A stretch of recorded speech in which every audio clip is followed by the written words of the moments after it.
Olá, pessoal. Voltamos aí com a nossa segunda semana, né, das nossas aulas de bioquímica. E essa semana a gente vai falar um pouquinho a respeito das proteínas, né? Vamos conversar um pouco, né, de algumas características diretamente ligadas aí à questão das proteínas, tá? Deixa eu compartilhar com vocês aqui.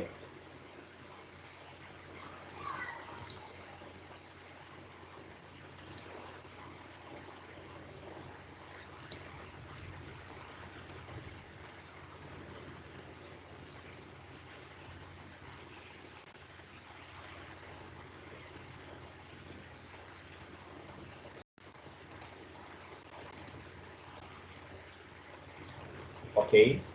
Então, pessoal, quando nós falamos a respeito das proteínas, uma característica importante que nós vimos aí na semana passada é justamente o fato dela ser considerada o composto orgânico, né, mais abundante na nossa célula, no nosso corpo.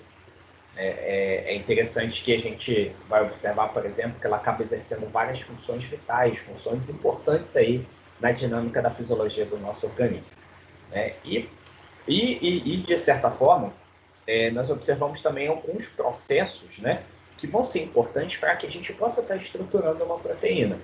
Então, de maneira geral, a gente considera, por exemplo, que toda a dinâmica relacionada aos aminoácidos que formam as proteínas vão influenciar diretamente naquilo que seria a sua estrutura e também com relação à sua função. Só para relembrar, pessoal, quando a gente fala de proteína, nós estamos nos referindo exatamente a ligações peptídicas entre aminoácidos. Então, uma cadeia de aminoácidos, né, ligados, e aí esses aminoácidos, essas sequências, elas também vão interagir entre elas, formando ligações intermoleculares e intramoleculares, o que vai determinar, por exemplo, toda a característica tridimensional da proteína. Então, perceba, se eu mudar um único aminoácido em toda essa sequência de peptídica, né, então, consequentemente, nós observamos que, por exemplo, essa estrutura tridimensional ela pode ser modificada. E quando ela é modificada, ela vai influenciar de forma direta, tanto na questão da função, né, como também naquilo que seria, né, a disponibilidade, né, a utilização dessa proteína para determinadas atividades. Então, vamos conversar um pouquinho a respeito desse tipo de composto orgânico. Para a gente começar, pessoal, vale a pena destacar algumas das funções que vão estar relacionadas diretamente às proteínas. A primeira e principal vai estar relacionada, por exemplo, à questão da atividade enzimática. Tá? A enzima vai ser a nossa próxima aula, né? Mas só para a gente poder já começar a entender um pouquinho a respeito dessa função, enzimas elas vão estar relacionadas a um composto orgânico que é capaz de estar promovendo uma atividade catalítica, né? Então, ela é responsável por estar acelerando algumas reações químicas, seja reações de catabolismo ou reações de anabolismo, tá? Então, aqui eu coloquei duas enzimas digestivas, né? Como no caso da tripsina e no caso a amilase, só para a gente observar. Mas, de certa forma, a gente tem, por exemplo, DNase, né? Vamos ter, por exemplo, outras enzimas que vão estar diretamente ligadas a processos de síntese que também acaba sendo importante. Então, percebemos o seguinte, que, de certa forma, sem a presença de enzimas, algumas atividades, né, metabólicas, seja, por exemplo, de construção ou de destruição, elas acabam de certa forma, desacelerando, né? Ou seja, elas não vão acontecer de uma maneira dinâmica quando nós percebemos aquilo que seria a presença das enzimas, tá? Outra função relacionada exatamente a esse composto orgânico vai estar diretamente ligada exatamente a uma função estrutural, tá? Essa função estrutural, ela vai estar, por exemplo, relacionado a uma sequência de aminoácidos que, de certa forma, vão estar relacionados à formação de uma cadeia linear, né, cadeias paralelas, e que acabam fazendo com que aquela substância orgânica ela tenha firmeza, né? firmeza e que ajude, por exemplo, a manter aquilo que seria as características, a dinâmica da organização de determinados tecidos, né? Então, a gente está falando, por exemplo, do colágeno, presente principalmente no tecido subcutâneo, né? Então, lá relacionado, por exemplo, à formação da estrutura do tecido conjuntivo, né? E a gente tem a queratina, né? Por exemplo, na dinâmica da estruturação do cabelo, né? Então, queratina, enfim, a gente tem essa dinâmica, por exemplo, de algumas proteínas que também podem ser consideradas exatamente compostos estruturais, tá? Nós temos, por exemplo, uma dinâmica relacionada de reserva. Aí, quando eu falo de reserva, eu vou estar me referindo à reserva de aminoácidos, como no caso da albumina. Aí a gente tem a albumina, por exemplo, do ovo, né? Tanto que muitos desses suplementos eles acabam sendo baseados, por exemplo, na albumina do ovo e também a caseína, que é uma proteína também encontrada no leite e que vai ser considerado também uma reserva de aminoácidos, né? Não é à toa que tanto a caseína quanto a albumina, elas podem ser utilizadas exatamente como uma forma de suplemento, né? Já que elas vão armazenar aminoácidos que acabam sendo importantes para a gente na dinâmica da síntese de novas proteínas, tá? Eu tenho, por exemplo, aí uma função de transporte.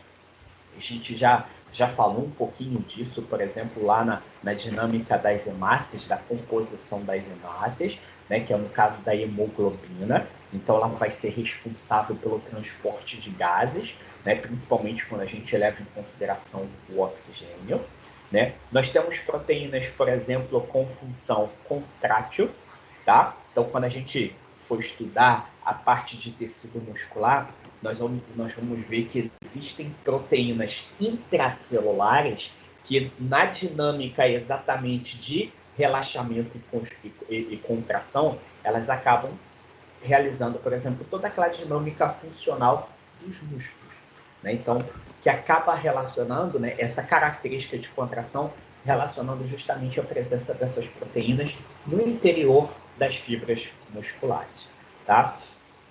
Eu tenho, por exemplo, uma dinâmica protetora, né? Então, por exemplo, anticorpos, né? Então, proteínas sintetizadas pelos linfócitos B que acabam tendo uma função dinâmica de opsonização ou neutralização do corpo estranho, né? Então, o corpo estranho seria exatamente aquelas moléculas com características, né? Aquelas substâncias com características moleculares diferentes daquelas encontradas no nosso organismo, né? Seja uma bactéria, ou fungo, né? Ou até mesmo algum tipo de toxina, então que ela vai se ligar e acaba fazendo com que, de fato, aquele composto, aquele micro-organismo, não seja capaz de causar algum tipo de dano celular, né? E a gente tem a dinâmica do fibrinogênio, né? Como nós vimos, por exemplo, naquela nossa aula de tecido sanguíneo, que de fato o fibrinogênio ele vai ser correspondente a uma proteína presente no plasma sanguíneo e que vai ter uma relação direta, por exemplo, com o processo de coagulação. Então, protege contra o sangramento, a perda de sangue, né? Então, a gente observa, de fato, esse tipo de processo. Eu tenho também função hormonal, como é o caso da insulina, né? Só lembrando aí, insulina diretamente ligado, por exemplo, a controle metabólico, tá? A gente, ao longo dessa parte de metabolismo que nós vamos ver nesse semestre, nós vamos observar exatamente a insulina participando, por exemplo, de metabolismo de lipídios, de proteína e principalmente de carboidrato, né? Não é à toa que ele vai estar envolvido, por exemplo, em uma situação de hiperglicemia, né? Então, controle da glicemia sanguínea. E a gente tem a prolactina, né? Que aí vai estar relacionada à dinâmica de produção de leite durante o processo, né, de amamentação, tá? E eu tenho uma outra situação que são proteínas receptoras, tá? Essa dinâmica de proteínas receptoras, a gente observa, por exemplo, associada à membrana plasmática das células, Então, quando vocês forem ver, por exemplo, a membrana plasmática lá na dinâmica de célula, né, no conteúdo de célula, vocês vão perceber exatamente que muitos dos receptores, eles são de natureza proteica, né, que vão reconhecer determinados compostos, seja de repente aí algum tipo de substância que vai ser internalizada, ou até mesmo reconhecimento de alguns compostos que vão estar relacionados à defesa, enfim. Né? Então, aí verificamos aí, de fato, alguns receptores presentes na membrana plasmática que acabam tendo característica exatamente desse ser receptor, né? De estar como se fosse exatamente reconhecendo sinais extracelulares. Tá? Então, pessoal, aqui eu destaquei para vocês 9 possibilidades, né? Então, dessas 9 aqui, podemos dizer que são algumas classes mais conhecidas, né? Então, aqui dessas, a gente tem algumas outras que vão ter uma funcionalidade um pouquinho menor, né? Mas essas acabam sendo muito mais representativas, né? Que acabam sendo encontradas vários exemplos, né? Coloquei algumas aqui só para a gente entender a dinâmica.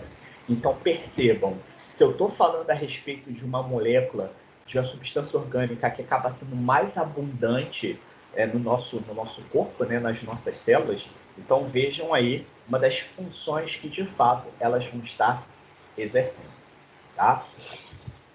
E aí, pessoal, nessa dinâmica de funcionalidade, nós observamos que quando eu tenho a ligação peptídica entre moléculas para a formação de proteína, eu acabo formando diferentes grupos proteicos, tá? E aí existe a possibilidade de, além de eu ter uma sequência de aminoácidos, eu observar também um outro elemento químico que possa também estar associado a esse composto, tá? Por conta disso, nós podemos classificar as proteínas como proteínas simples e proteínas conjugadas, tá? As proteínas simples vão ser sempre aquelas que vão estar sendo formadas exclusivamente por aminoácidos, tá? Ou seja, quando acontece um processo de hidrólise dessa proteína, o que nós vamos observar como composto final vai ser exatamente vários aminoácidos livres.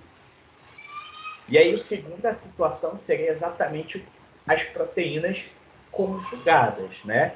Nessas proteínas conjugadas, além dessa sequência de aminoácido, né, nós vamos observar que existe um outro composto que também vai estar ligado a essa sequência, né? É o que a gente identifica como um grupo prostético, grupo prostático, né? Um grupamento não proteico. Então, pode ser um mineral, pode ser, de repente, um outro composto orgânico, né? A gente vai ver alguns exemplos, mas imaginar uma sequência de aminoácidos também associado a um outro elemento, a um outro composto que não seja uma proteína, tá?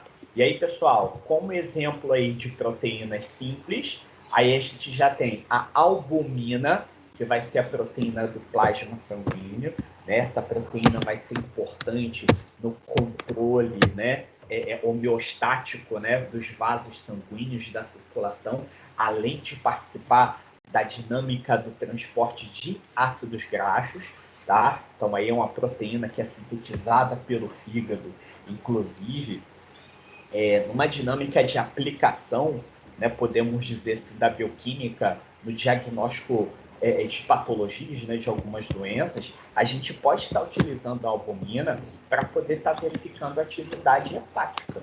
Né? Então, observando algumas condições hepáticas relacionadas exatamente à presença, né, dessa proteína.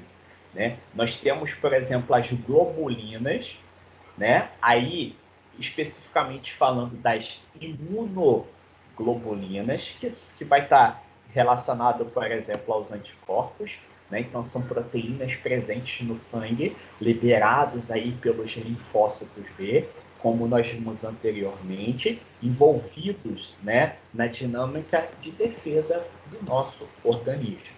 Né? Nós temos as glutelinas, tá? Agora, saindo um pouquinho da dinâmica do nosso organismo, as glutelinas, elas vão ser proteínas que vão estar presentes no glúten, tá?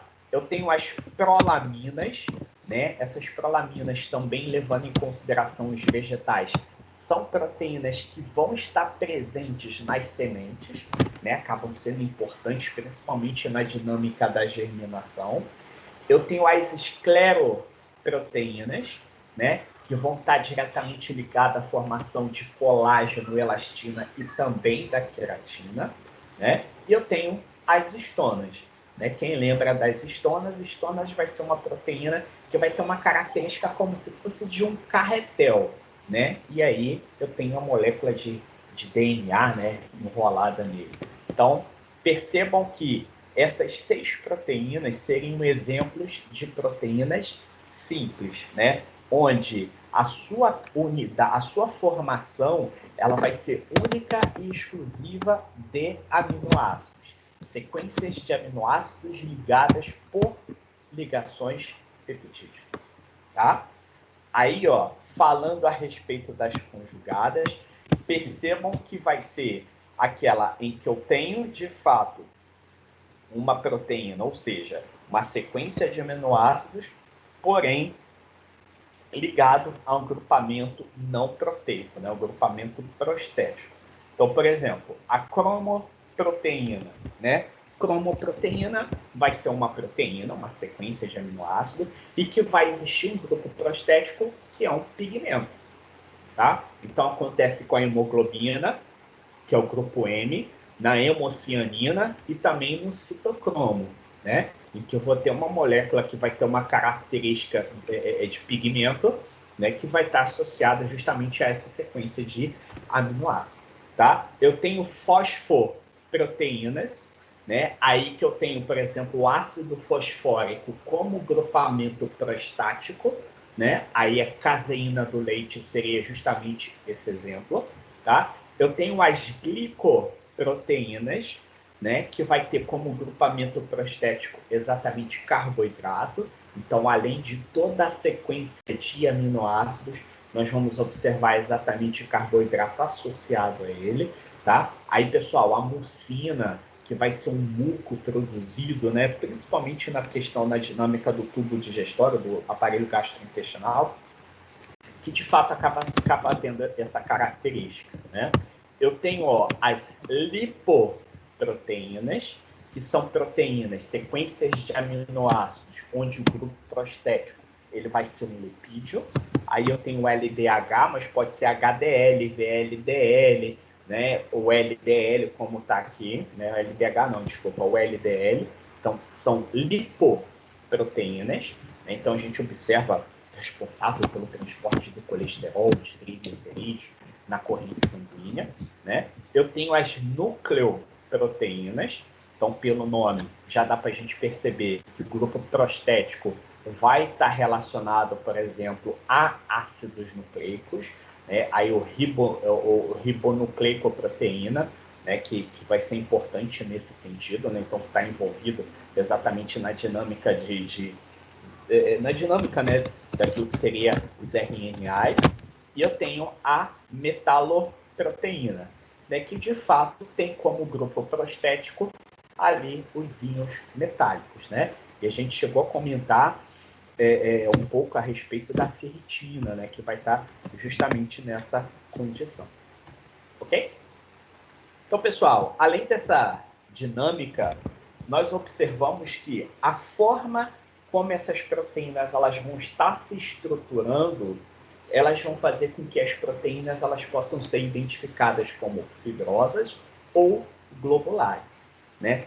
Toda proteína fibrosa vai ser aquela que a sua estrutura ela vai ser uma estrutura alongada, tá? Então vamos imaginar que de certa forma a sua composição vai ser de níveis estruturais relativamente baixos, como no caso, um nível primário e secundário. Então, onde eu tenho sequências lineares exatamente de aminoácidos, tá?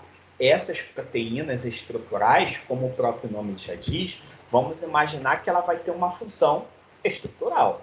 Então, o que a gente observa, por exemplo, na pele, no tendão, na dinâmica de formação dos ossos. Então, querendo ou não, ela acaba tendo um papel protetivo, conectivo, movimento e também de suporte. Né? Aí a gente está falando, por exemplo, do tendão, né? A gente está falando, por exemplo, do colágeno, da própria queratina, enfim. A gente observa, né, de fato, sequências de aminoácidos que formam uma proteína relativamente alongada e acaba dando, né, essa dinâmica de atividade protetiva, conectiva, movimento e também de suporte. Aí, pessoal, existe um grupo de proteína que nós identificamos exatamente como proteínas globulares.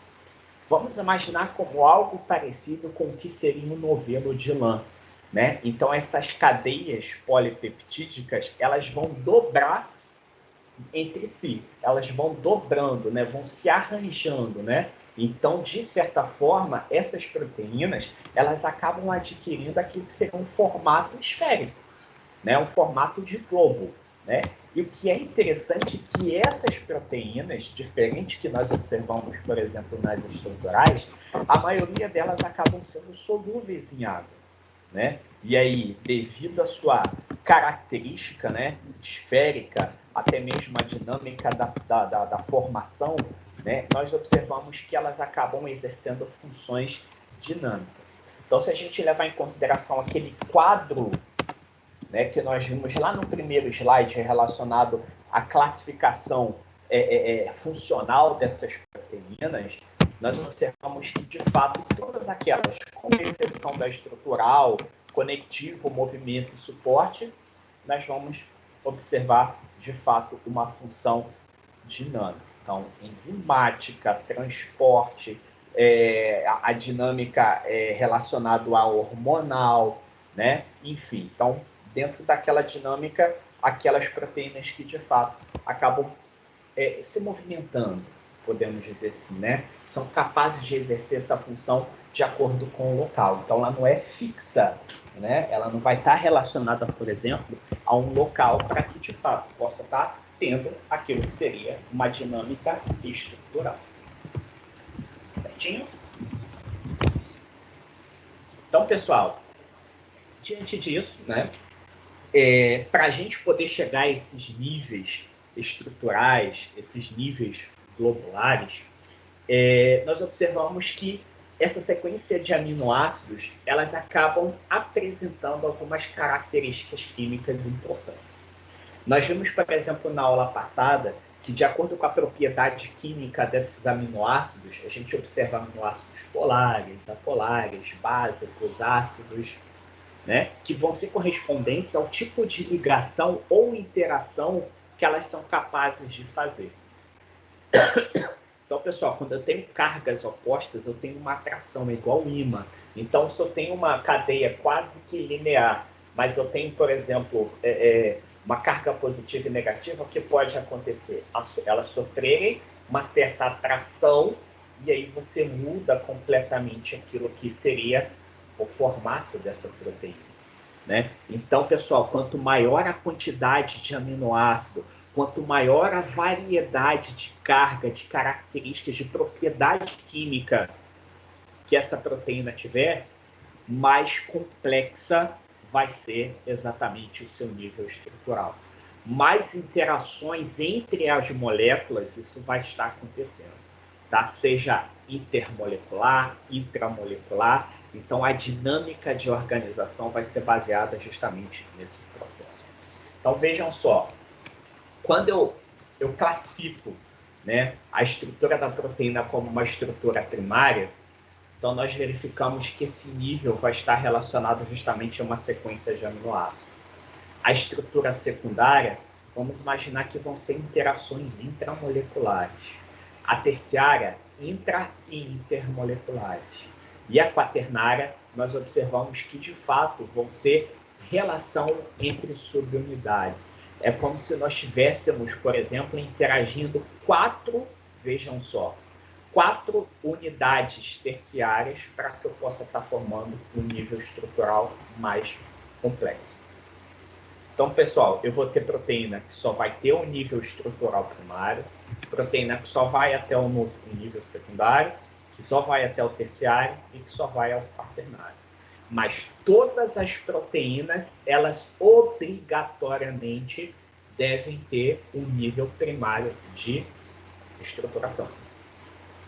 Mas nem todas as proteínas vão possuir os demais níveis.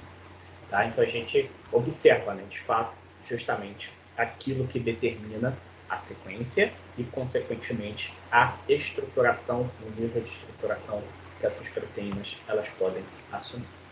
Então vejam só, quando eu falo, por exemplo, da estrutura primária de uma proteína, como eu já disse, ligações peptídicas entre os aminoácidos. Então, pessoal, vejam aqui, ó, é como se fosse aquela sequência, um colar de pérolas, né? Então, da sequência de aminoácidos que nós observamos exatamente esse nível estrutural, tá? E aí, ó, só para a gente relembrar, né, nós vimos isso na semana passada, quando eu falo, por exemplo, da estrutura primária, vai estar envolvendo aquilo que seria a formação de ligação peptídica. Grupamento carboxila com o grupamento amina, né? Então, grupamento carboxila do aminoácido 1 com o grupamento amina do aminoácido 2. Né? Então, aí a gente acaba observando aí a ligação peptídica entre os aminoácidos. Aí sempre lembrando, né, que a partir dessa ligação nós observamos uma extremidade amino e eu tenho uma extremidade carboxila livre. Né? Então vejam, se eu tenho uma proteína formada por apenas 2 aminoácidos, possivelmente ela vai ser uma cadeia linear. Né? E aí, por conta disso, ela não vai ter os níveis seguintes de estruturação. Né? Então a gente observa, né, de fato, esse tipo de característica. Né? E aí, pessoal, só para a gente observar algumas características interessantes, né, com relação a essa ligação peptídica, a gente observa que trata-se aí de uma ligação, uma dupla ligação parcial, vai ser rígida, né, e vai ter a configuração trans, né, como se fosse exatamente um nível estrutural, né, que parte do radical voltado para cima e outro voltado para baixo, né, e sem carga, porém acaba tendo uma característica polar. Né? Então, algumas situações, né, que são observadas na dinâmica da formação dessa estrutura primária. Nível, pessoal, como eu disse para vocês, vai estar relacionado a interações intramoleculares, tá? E geralmente esse tipo de interação ele precisa de ter pelo menos 4 resíduos de aminoácidos, né? Até porque para que aconteça esse processo a gente tem que ver o resíduo do aminoácido 1 com o resíduo do aminoácido 4, né? Para que eu tenha aquilo que seria um nível secundário de estruturação, tá? O que nós observamos, pessoal, que na estrutura secundária é um tipo de nível, né, podemos dizer assim, que acaba tendo uma funcionalidade para a estabilização da molécula. Né? E essa estabilização ela vai sempre acontecer a partir da formação de pontes de hidrogênio.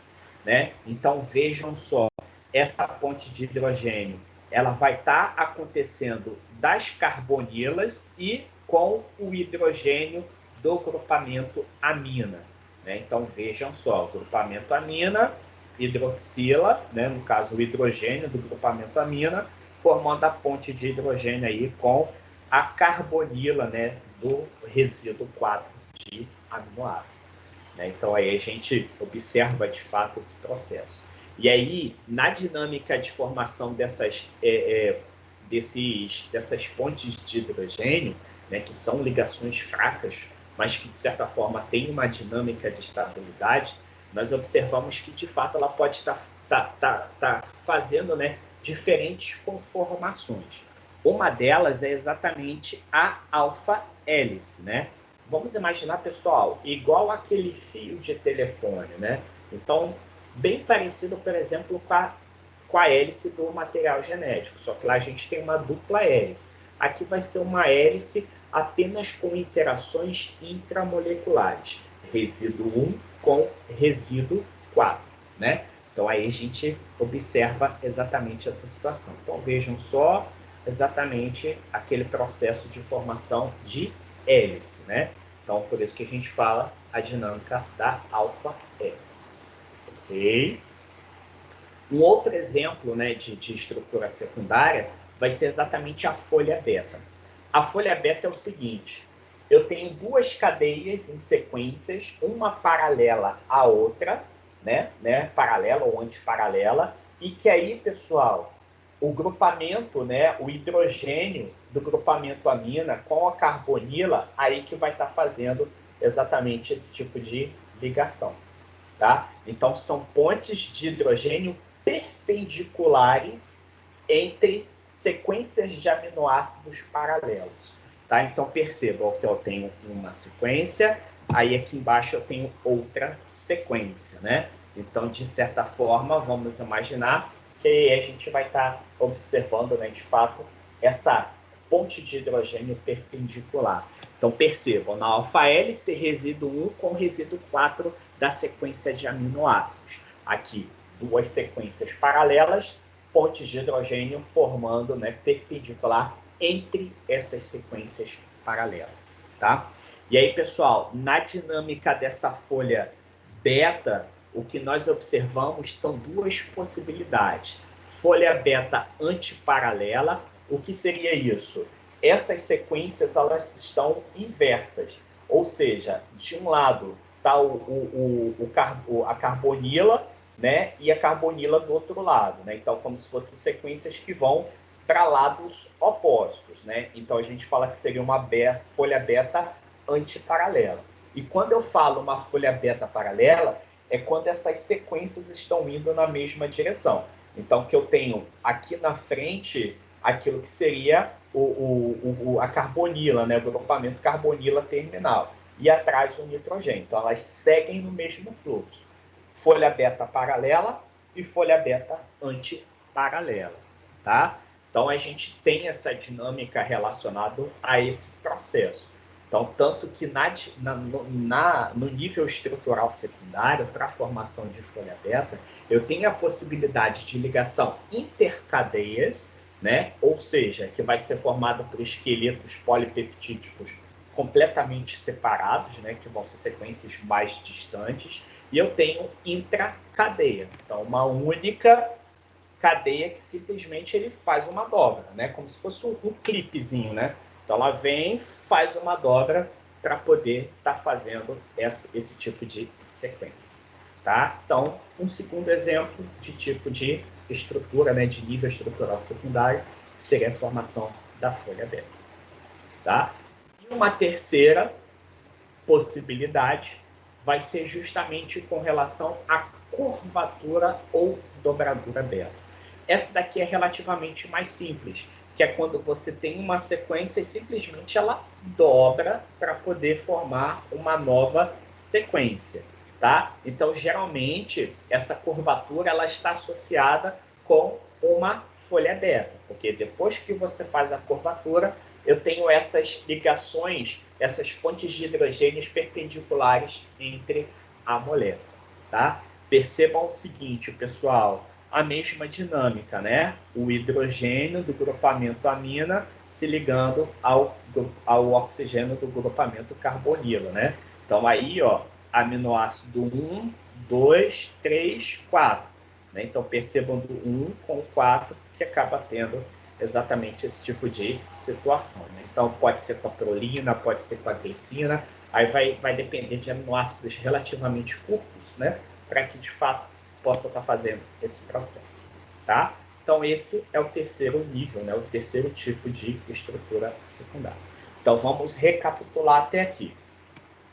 Estrutura primária, sequência de aminoácidos, ligações peptídicas. Então vamos imaginar que é aquela sequência de aminoácidos relacionados. Então, pessoal, percebam, mudei um aminoácido da sequência, tudo para frente vai ser mudado. Principalmente estrutura e função, tá? Aí o nível secundário. Nível secundário é mantido por pontes de hidrogênio, né? Então, pontes de hidrogênio formado entre o hidrogênio do grupamento amina com o oxigênio do grupamento carbonilo, né? Aí eu tenho 3 possibilidades: alfa-hélice, resíduo 1 com 4, né, do aminoácido, que vai formar exatamente como se fosse aquele fio de telefone. Eu tenho a folha beta, que vai ser ligações, pontes de hidrogênio com cadeias perpendiculares, aí podendo ser antiparalela ou paralela, né? E eu tenho a curvatura, que vai ser justamente uma sequência que ela dobra para poder ficar perpendicular uma à outra. Então, faz a voltinha. Também mantida por ligação por ponte de hidrogênio, tá? E aí, pessoal, quanto maior for a sequência, né, desses aminoácidos e quanto maior for a variedade, então a gente imagina que vai existir uma combinação entre esses níveis estruturais. Então, pessoal, existe o que nós chamamos de estrutura supersecundária, né? Onde eu tenho uma combinação de várias estruturas secundárias. Então, percebam, ó, aqui eu tenho uma folha beta associada, por exemplo, com uma alfa-hélice. Aí aqui, ó, eu tenho aquilo que seria, ó, uma sequência exatamente de, que a gente fala, né, que seria de moléculas perpendiculares, desculpa, de sequências de moléculas paralelas formando ligações perpendiculares, né? A mesma coisa aqui, em zigue-zague, né? Então, tendo aquela dinâmica antiparalela. E aqui vamos imaginar que, além da sequência paralela, que é o que acontece, por exemplo, nas proteínas estruturais, ela vai formando essas sequências paralelas e também aquilo que seria a alfa-hélice, né? Então, é que a gente chama, né, combinação de várias estruturas secundárias. Ok? E aí, pessoal, o terceiro nível já é um nível um pouco mais complexo, né? Justamente porque ele não vai ser mantido apenas por pontes de hidrogênio. Eu já vou observar a interação entre outros elementos, né, com cargas, né, dentro da sequência de aminoácidos que podem estar interagindo entre si.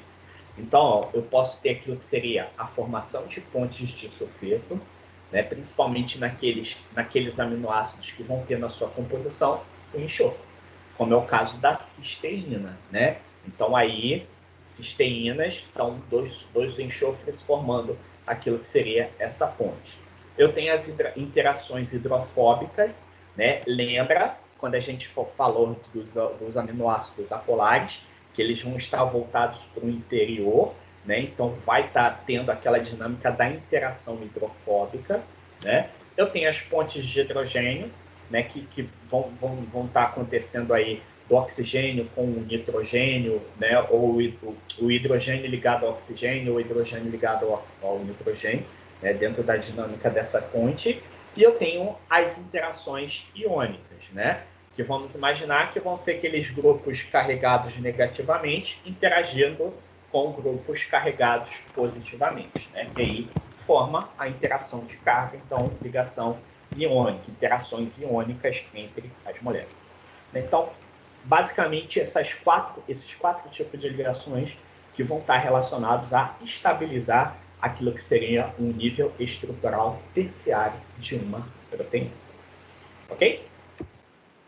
Pessoal, só para poder exemplificar, então percebam aqui aquilo que seria a ponte de sulfeto, né? Então vejam, 2 resíduos de cisteína, né? Então a ponte de sulfeto vai estar relacionada na oxidação dos resíduos, né? Produzindo exatamente esse processo, né? Então aí a gente tem 2 resíduos de cisteína formando uma cistina, né? Aí, ó, aqui eu tenho as interações hidrofóbicas, né, entre aminoácidos aí, né, que vão ter cadeias laterais apolares, que a gente observou, né, de fato. E aqui eu tenho a dinâmica, por exemplo, da ponte de hidrogênio, né? Então percebam o hidrogênio ligado ao oxigênio. E aqui, na quarta situação, aquilo que seria a ligação iônica, né? Carga negativa com carga positiva, né? Então vejam aqui alguns exemplos relacionados justamente a esse tipo de interação. Então, pessoal, imaginando essas interações acontecendo, então eu tenho aquilo que seria o enovelamento dessa sequência de aminoácidos de fato, para que aconteça esse nível tridimensional, esse nível terciário, tá? E aí, pessoal, aqui nós temos, por exemplo, o último nível estrutural, que se refere à estrutura quaternária, tá? Estrutura quaternária vai ser exatamente interação, ó, entre diferentes subunidades, né? Entre diferentes unidades terciárias. Essa animação aqui é legal, pessoal, porque justamente, vejam só, eu tenho alfa-hélice, eu tenho exatamente a parte da folha beta, né? Eu tenho sequências simples de aminoácidos, né? E aí, a dinâmica, conforme você tem todo o processo de rotação da ligação de carbono, faz com que essas cadeias, essa sequência, ela possa estar se entrelaçando. E aí eu tenho os níveis terciários que vai manter a estabilidade dessa estrutura tridimensional, tá? Então, pessoal, a estrutura quaternária é você associar exatamente essas sequências, né? Essas sequências, essas subunidades tridimensionais, né? Então, por exemplo, ó, vejam só no caso da hemoglobina. Eu tenho aqui 4 subunidades, né? 2 betas, 2 alfas e 2 betas, e elas vão estar interagindo entre elas. Então, essa interação não covalente pode ser por ponte de hidrogênio, de repente uma ligação iônica, ou até mesmo algum tipo de interação hidrofóbica, né? Para poder manter essas subunidades juntas. E aí chega a esse nível quaternário, tá? Acaba sendo relativamente o mais simples, né? Justamente que vai estar ligado a essa dinâmica de estruturação entre esses 4 níveis estruturais. Certinho? Beleza? E aí, pessoal, depois que eu tenho uma proteína pronta, né, podemos dizer assim, nós observamos que, de fato, devido a algumas condições relacionadas ao ambiente, essas proteínas elas podem sofrer algum tipo de modificação, tá? E uma modificação bem interessante e importante que acontece na proteína é o que nós chamamos de processo de desnaturação, tá?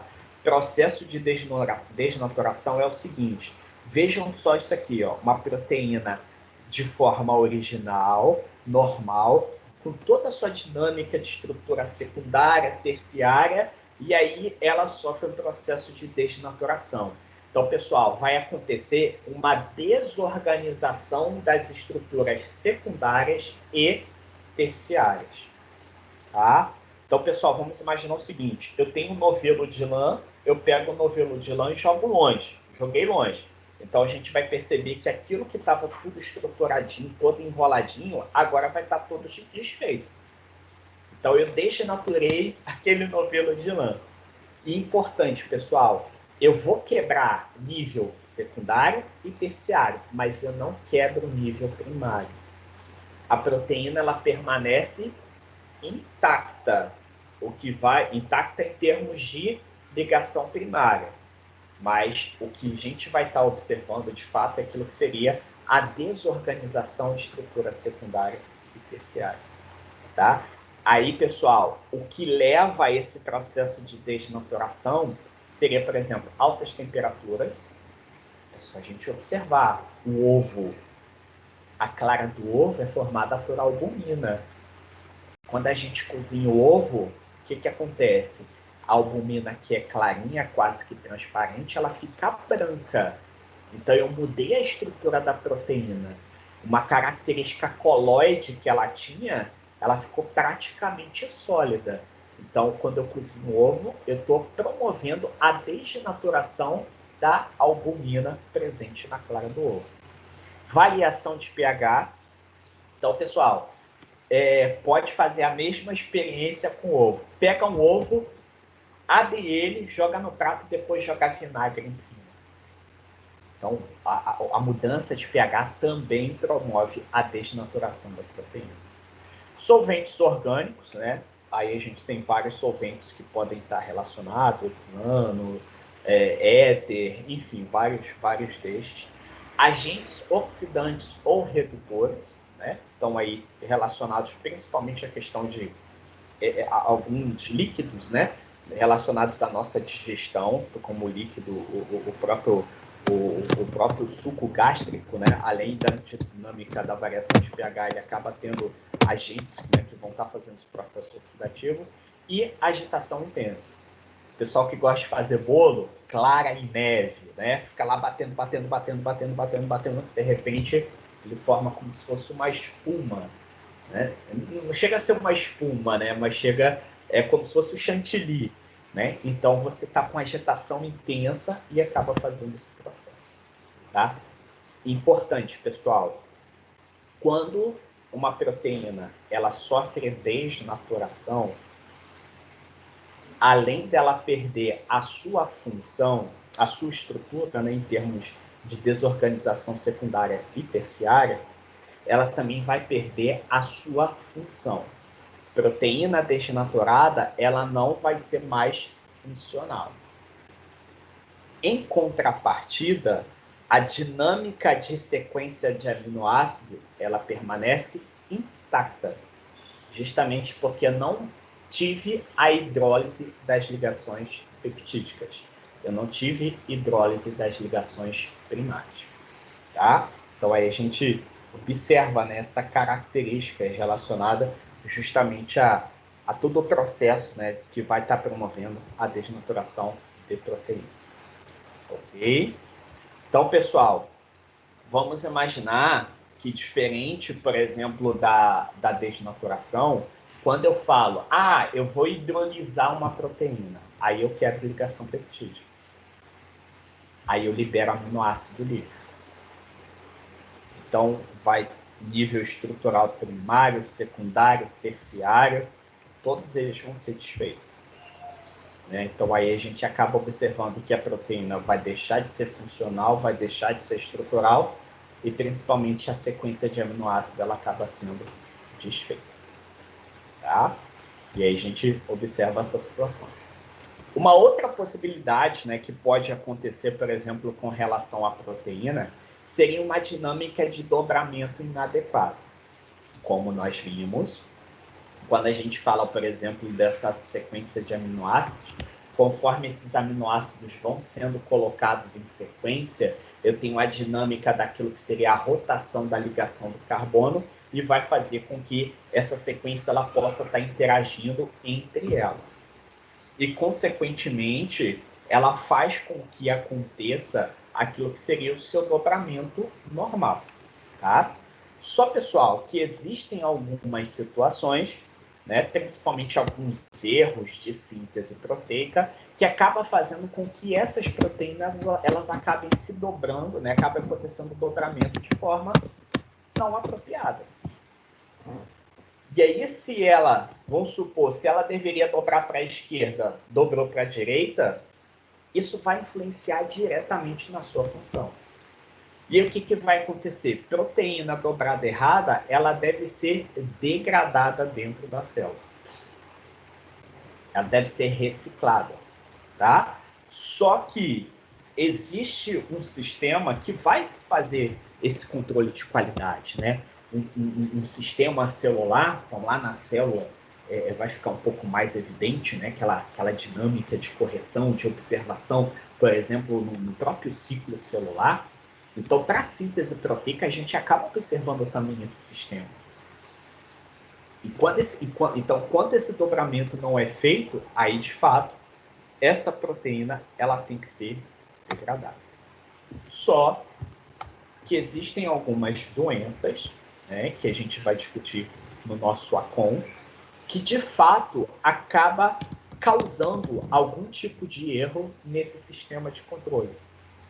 Então ele não vai ser perfeito. Vamos imaginar, pessoal, que é quando você tem a produção de situações, né, a produção de produtos que de certa forma estão inadequados, não passam no controle de qualidade, e ao invés de você reciclar, você começa a armazenar ele no campo. Você começa a acumular proteína dentro da célula, né? E essas proteínas, quando agregadas dentro da célula, vamos imaginar que acumula.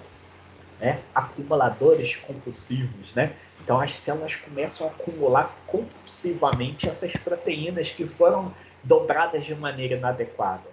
E vejam só essa célula. Esse pontinho vermelho, ele é correspondente a esse acúmulo, né? Justamente porque ao invés dele destruir, ele está acumulando. Então isso pode estar sendo acumulado tanto dentro da célula como fora da célula. Então, pessoal, se isso começa a acumular, a célula começa a perder espaço. Se perde espaço, ela começa a ter limitações com relação à sua função. Então, por isso que é importante um sistema de controle para poder evitar esse processo e, consequentemente, prejudicar a célula quanto ao seu metabolismo, né? O seu metabolismo, até mesmo a sua dinâmica funcional. Ok?